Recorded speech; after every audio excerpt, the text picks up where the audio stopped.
So hello student, आज के lecture में हम एक और नया कॉन्सेप्ट देखेंगे जो है आपका conversion of NFA to DFA. तो हमने पहले लेक्चर्स में और वीडियोस में हम ये शेयर बता चुके हैं कि जो हमारी फाइनल हम मशीन बनाते हैं वो आपकी जो कंप्लीट मशीन है वो है आपकी डिटर्मिनिस्टिक फाइनाइट ऑटोमेटा। ठीक है, तो हमारा मोटिव होता है कि हम जो भी हम मशीन बना रहे हैं, जो भी हम ऑटोमेटा बना रहे हैं वो आपका डिटर्मिनिस्टिक हो। ठीक है, बट ऑलवेज क्या होता है, डिटर्मिनिस्टिक बनाना इतना इजी नहीं होता। तो हम क्या करते हैं, अगर आप नल एनएफए बना पा रहे हैं या फिर एनएफए बना पा रहे हैं तो आप एनएफए बना के भी डीएफए में कन्वर्ट कर सकते हैं। ठीक है, हम ये भी डिस्कस कर चुके हैं कि आपकी जो फाइनाइट ऑटोमेटा की 3 पार्ट हैं जो हमने ब्रेक करे थे विदाउट आउटपुट में, जहाँ पे आपने पढ़ा था डीएफए, आपने पढ़ा था एनएफए और नल एनएफए। हमने ये 3 कैटेगरीज पढ़ी थी और हमने काफ़ी डिस्कस भी किया था। अब हम डिज़ाइनिंग हमने डीएफए की करी, अब हम एनएफए की डिज़ाइनिंग भी कर चुके हैं। तो कैसे आप एनएफए से डीएफए में कन्वर्ट करेंगे वो हम आज के लेक्चर में पढ़ेंगे। लेकिन मैं इससे पहले एक चीज़ और डिस्कस करना चाहती हूँ। हम अगर बात करें कि किस ऑटोमेटा की, किस फाइनाइट ऑटोमेटा की पावर आपकी ज़्यादा है, तो यहाँ पर जो चीज़ डीएफए कर सकता है, डिज़ाइन कर सकता है, वो एनएफए भी कर सकता है और नल एनएफए भी कर सकता है। तो अगर हम पावर की बात करें तो इन तीनों मशीन की पावर आपकी सेम होगी। ठीक है, तो पावर के टर्म में ये तीनों मशीन की पावर सेम होती है। तो अब हम देखते हैं यहाँ पे कि हम कैसे कन्वर्जन कर सकते हैं। तो जैसे कि आप एक एग्जाम्पल देख रहे हैं, ये क्लियरली मेंशन है कि आपकी जो मशीन है वो नॉन डिटर्मिनिस्टिक फाइनाइट ऑटोमेटा है, क्योंकि क्यू नॉट स्टेट पर ए के लिए आपके बी के लिए आपके more than one path exist कर रहे हैं। तो क्यू नॉट पर बी पर आप सेल्फ लूप पर से क्यू लेके क्यू नॉट पर ही आ रहे हैं और क्यू नॉट से बी लेकर आप क्यू वन पे भी जा रहे हैं। सिमिलरली क्यू वन पर ए के लिए पाथ नहीं है और Q2 पर भी A और B के लिए पाथ नहीं है। तो आपको क्लियरली मेंशन है कि ये किसका एग्जाम्पल है, नॉन डिटर्मिनिस्टिक फाइनाइट ऑटोमेटा का। तो जब भी आप कन्वर्जन करते हैं नॉन डिटर्मिनिस्टिक से डिटर्मिनिस्टिक में, तो सबसे पहले आप टेबल की फॉर्म में रिप्रेजेंट करें अपने ऑटोमेटा को। तो कैसे रिप्रेजेंट करते हैं टेबल की फॉर्म में, यहाँ पर आपकी आएंगे स्टेट, जितने भी इनपुट हैं वो आपके यहाँ पर आएंगे। तो मेरे पास 2 इनपुट हैं, A और B। अब फर्स्ट स्टेट है मेरी क्यू नॉट। अब क्यू नॉट से ए लेके मैं कहाँ कहाँ पर जा रही हूँ, सिर्फ मैं क्यू नॉट पर ही आ रही हूँ। अब क्यू नॉट से बी लेके मैं कहाँ कहाँ जा रही हूँ, मैं एक तो क्यू नॉट पे ही आ रही हूँ और एक क्यू वन पर। ठीक है, इसके बाद क्यू आपकी इनिशियल हो गई। अब हम बात करते हैं क्यू वन स्टेट के क्या क्या मूवमेंट्स हैं। तो क्यू वन स्टेट पर ए के लिए कोई भी पाथ नहीं है, तो आप डैश कर सकते हैं या फिर 5 कर सकते हैं। और Q1 पर B के लिए आप कहाँ जा रहे हैं, Q2 पर जा रहे हैं। ठीक है, तो अब मैं बात करती हूँ फाइनल स्टेट की, जो आप इस तरह से रिप्रेजेंट करते हैं Q2। अब Q2 पर A और B दोनों के लिए कोई भी पाथ नहीं है, तो आप डैश कर सकते हैं। तो ये आपने कन्वर्जन किया ट्रांजिशन डायग्राम से ट्रांजिशन टेबल में कन्वर्ट। अब हम इसको कैसे देखेंगे कि कैसे आप स्टेप बाय स्टेप डीएफए में कन्वर्ट करते हैं। तो यहाँ पर मैं कन्वर्ट कर रही हूँ डीएफए में ये टेबल। तो टेबल अगेन आपकी टेबल की फॉर्म ही जाएगी, जो आपकी आएगी स्टेट ए एंड बी। ठीक है, अब जब आप डीएफए में कन्वर्ट करते हैं तो आप क्या करते हैं, ऑलवेज सिर्फ और सिर्फ इनिशियल स्टेट को आप कंसीडर करेंगे, क्योंकि इनिशियल स्टेट आपकी इनिशियल चाहे एनएफए में हो चाहे डीएफए में हो, इनिशियल स्टेट आपकी चेंज नहीं होती।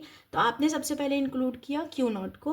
अब क्यू नॉट पर ए लेकर आपको एक ही स्टेट मिल रही है क्यू नॉट, तो आपने इसको एक ही स्टेट रखी। ठीक है, अब क्यू नॉट पे बी लेकर आप क्यू नॉट पे भी जा रहे हैं और क्यू वन पे भी जा रहे हैं। तो आप ये ज़रूर, अब आपको पता है कि जब आप डीएफए कन्वर्ट करते हैं तो आप कभी भी 2 स्टेट पर नहीं जाते। तो यहाँ पर आप क्या करेंगे, इन 2 स्टेट को आप मर्ज करेंगे, किसमें, क्यू नॉट और क्यू वन आपकी अब एक कंप्लीट स्टेट हो गई, ना कि 2 डिफरेंट स्टेट। ठीक है, तो आप इन ब्रेसेस से आप रिप्रेजेंट करेंगे जो कंबाइन होके आप क्यू नॉट क्यू वन एक सिंगल स्टेट को रिप्रेजेंट कर रही है। अब आप कभी भी जब अपने टेबल में इंक्लूड करेंगे तो अब NF की टेबल इंक्लूड नहीं करेंगे, आप ये देखेंगे कि जो आपको क्यू नॉट इनिशियल स्टेट से नई स्टेट्स मिली हैं आप उन्हें नेक्स्ट स्टेट में वही डालेंगे। तो क्यू नॉट आपको फर्स्ट मिला बट क्यू नॉट ऑलरेडी मैं रिप्रेजेंट कर चुकी हूँ, तो जो अब नई स्टेट मिली वो क्या मिली आपको, क्यू नॉट और क्यू वन। अब तो क्यू नॉट क्यू वन अब आपकी अलग स्टेट नहीं है, क्यू नॉट और क्यू वन आपकी एक सिंगल स्टेट है, ठीक है। लेकिन अब जो मैपिंग होगी वो हम देखेंगे यहाँ से और स्टेट कन्वर्ट करते रहेंगे यहाँ पर। तो अब मेरी स्टेट है क्यू नॉट और क्यू वन, तो अब मुझे क्यू नॉट ए पर कहाँ लेके जा रहा है, क्यू नॉट पर लेके जा रहा है, और क्यू वन से मैं ए लेके कहाँ पे मूव कर रही हूँ, 5 पे, ठीक है। तो कोई बात नहीं है, तो हम क्या करते हैं इन दोनों का यूनियन लेते हैं। तो आपको यहाँ पे क्लियरली दिख रहा होगा कि अगर मैं इन दोनों का यूनियन करूं तो क्या आएगा, क्यू नॉट, ठीक है। अब अगेन क्यू नॉट से मैं बी लेकर कहाँ आ रही हूँ, क्यू नॉट क्यू वन पर जो मेरी नई स्टेट है, और क्यू वन से मैं कहाँ पर आई, क्यू टू पर। तो अगेन अब आपकी एक नई स्टेट इंक्लूड हुई जब मैं यूनियन करूंगी, तो Q not Q one and Q two, ठीक है। तो अगेन आपको जो नई स्टेट मिली है वो आपकी क्यू नॉट क्यू वन अलग ना होके क्यू नॉट क्यू वन और क्यू टू कंबाइन स्टेट मिली है, जिसको आप एक कंप्लीट स्टेट एज्यूम करेंगे अपने डीएफए में, ठीक है। तो हमने क्यू नॉट कवर कर ली, Q not Q one cover कर ली। अब जब हमने इसको कवर किया तो अगेन हमें 2 स्टेट मिली, क्यू नॉट मैं ऑलरेडी शो कर चुकी हूँ। अब मेरी नई जो स्टेट है वो क्या है, Q not Q one Q two, ठीक है। तो मैं अब यहाँ पर क्यू नॉट क्यू वन और क्यू टू को रिप्रेजेंट करूंगी और यहाँ पर देखूंगी कि इन तीनों के कॉम्बिनेशन से मैं कहाँ कहाँ मूव कर पा रही हूँ।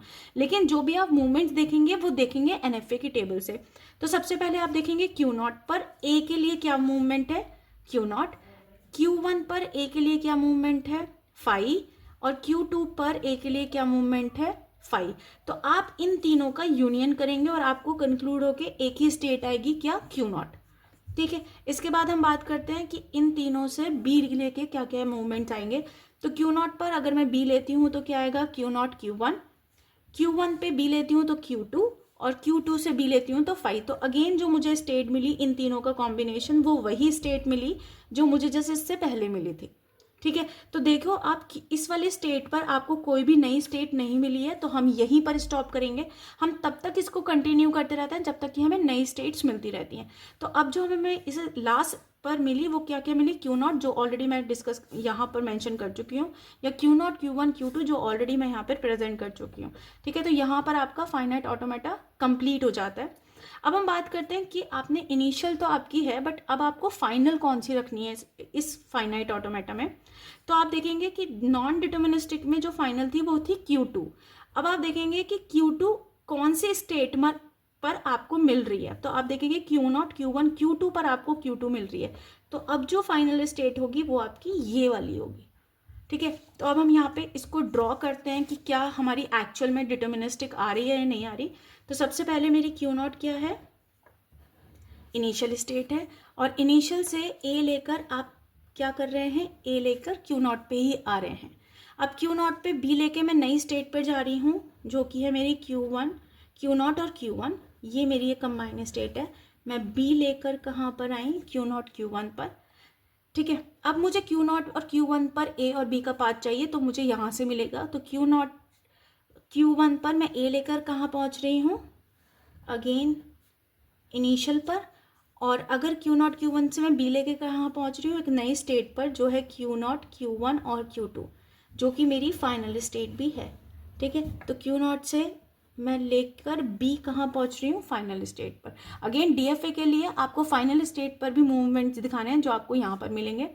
तो Q0 Q1 और Q2 पर मैं ए लेकर कहाँ पहुँच रही हूँ, इनिशियल स्टेट पर, और आप देखेंगे कि बी लेकर मैं क्या थी, सेल्फ लूप पर, आप इसी स्टेट पर आ रहे हैं। तो डीएफए का क्या रूल है कि आपको हर स्टेट पर हर इनपुट के लिए आपको मैपिंग होनी चाहिए। तो शायद आप देखेंगे कि Q0 पर ए के लिए भी पाथ है, बी के लिए भी पाथ है, Q0 Q1 पर भी ए के लिए भी पाथ है, बी के लिए भी पाथ है, और Q0 Q1 और Q2 पर भी ए के लिए भी पाथ है और बी के लिए भी पाथ है, और इनिशियल स्टेट भी है और फाइनल स्टेट भी है, ठीक है। ये वही सारे स्ट्रिंग को एक्सेप्ट करेगा जो आपका नॉन डिटर्मिनिस्टिक एक्सेप्ट करता है। तो ये बेसिकली कौन सी लैंग्वेज को एक्सेप्ट करेगा, वो सारी लैंग्वेज जिसकी एंडिंग आपको बी पर हो रही है, ठीक है, तो सेम चीज़ आप यहाँ पर भी देखेंगे तो वो सारी स्ट्रिंग कवर हो रही हैं जिसकी एंडिंग आपको बीपी पर हो रही है। ठीक है, थैंक यू।